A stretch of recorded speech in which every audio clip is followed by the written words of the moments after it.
Yeah, gosh. Listen, real quickly before I get to the story and everything, a real quick one I want to pass along. As some of you do know, I just got back to MBS this past summer, and I've been here before. Who are you? Nice one, Denise. I'm the one that picks up your dry cleaning assembly, you remember? I do that sort of stuff. One of the cool things about being with MBS is just that it's always, every time I've been here, it's been a great staff. I remember one Sunday on Oldies 96 CHNS at the old 1313 Barrington Street location. I remember I was there, and there was no one in there on a Sunday morning. So I'm there doing my thing. I was a part-timer, watching all the other guys, working full-time. Someday I'm going to be that guy.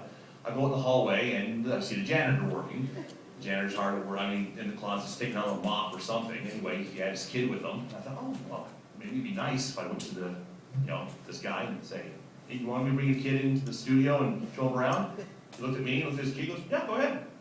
I thought, okay, so I brought him in, and I showed him all the buttons and how everything works and such. And it's like he seemed to be very, very impressed.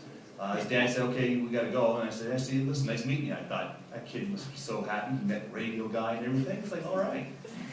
Well, Monday I was in to work, or a day or so after that, and I'm in the office, and I see the janitor walk by wearing a suit. And I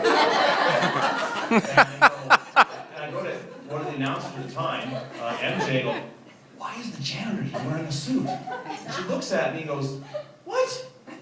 Jim, that's Robert Pace. True story. Not once did he say anything along the lines of, oh, okay, he's been here before. He let me take his son into the control room, let me think I was impressing him. That's the story I loved. Needless to say, I'm a little bit shocked. All right, so basically we all know that 'twas the night before Christmas, but you know what? Things have happened in the past, and I have a funny feeling this could be a story that could happen in the future. This is 'twas the night before Christmas, MBS style. The trick is, every single one of you, hopefully, is mentioned in this story. Yeah, but if I don't mention you, then I'm too busy picking up Denise's drawing. Here we go. Grab your pillows and your blankets, kids. It's time to go to bed. 'Twas the night before Christmas, and all through the station, FX and the Wave were getting ready for a holiday celebration. Russell spun in his chair, just plumb happy to be alive, while JC sung along to the great Jackson 5.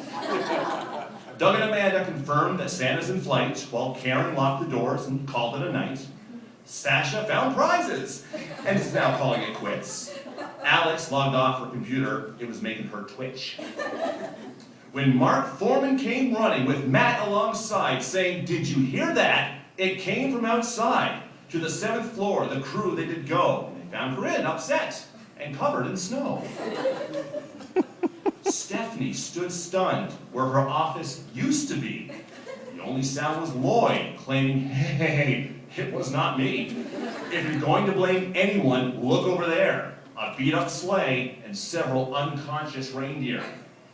With little old driver barely able to stand, it was Lisa who said, it's Santa, come on, give him a hand. As St. Nick apologized for the damage he caused, Robert showed up, counting his carvings, and paused. Get Neil on the phone, touch base with his crew. Get James and Kathy and Todd in their client list too. Santa, old friend, I know a lot is at stake, but you're in my house now, and there's money to make. Jim Meredith then whispered into Robert's ear, I know what you're doing. It'll mean huge profits this year. Robert then nodded, got the wheels in motion. Santa's live at MBS. Who's gonna buy this promotion? And then in an instant, as Stacy tried to explain, Santa, we can reimburse you for all this pain. Donald checked all the systems, then heard this sound. Contact Emma to set up. Sponsors have been found. We got Denise for FX, Bill is good for the Wave, Mark Roberts will op, thanks for the save. Rick's on his way and will help where he can, so gather around people, here's the plan. NORAD tracks Santa, but we know the truth. Tonight, he is here on the MBS roof. Hooked up to a phone, I'll tell you my friend, he'll answer your questions from 6 until 10. All this is brought to you on the Wave by the fine folks at Rudy's. Their coffees are fake.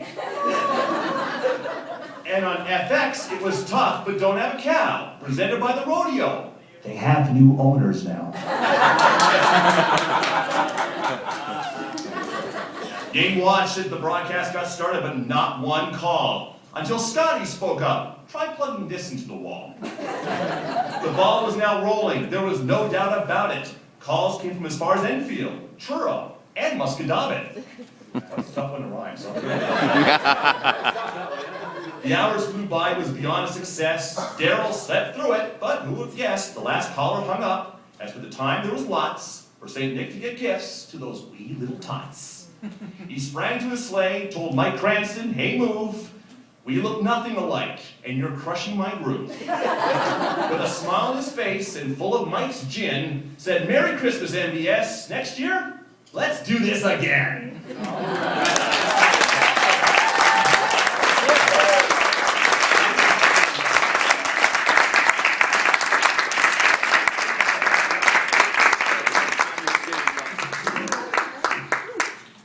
Wow, that was